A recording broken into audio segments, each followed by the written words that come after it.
Kupitia video hii utaenda ujifunze njia nyepesi za kujua nauli za mabasi nchini Tanzania, lakini ukitumia njia hizi itakusaidia wewe. Hata kupigwa basi utapigwa kidogo, hautapigwa sana gharama.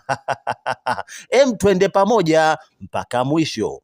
Namba 1 ni lazima uwe na ukaribu na maagents, hasa maagents wenye uzoefu mkubwa. Tengeneza ukaribu na maagents wenye uzoefu.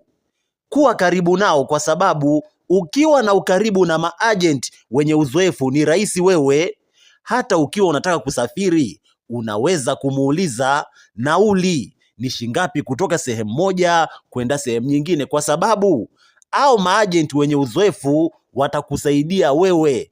Hata kama haufahamu nauli, wenyewe watakujulisha, na haiwezi kuwa kubwa kwa sababu una connection nao hao maagents. Njia namba 2, piga simu kwenye kampuni ya mabasi. Siku hizi kampuni nyingi zina huduma kwa wateja au akaunti za WhatsApp ambazo unaweza kuuliza nauli, ratiba, nafasi za viti vilivyopo. Unaweza kuingia kwenye mitandao ya kijamii, mfano unaweza ukaingia Instagram au Facebook ukasearch basi husika, alafu ukachukua namba yake ukaanza kuuliza kuhusu nauli, kuhusu ratiba, na ukapata majibu na ukajua nauli husika kutoka sehemu moja kwenda sehemu nyingine. Na njia ya mwisho ni kupitia mtandao au online. Unaweza kuingia tovuti ya www.busbora.co.tz.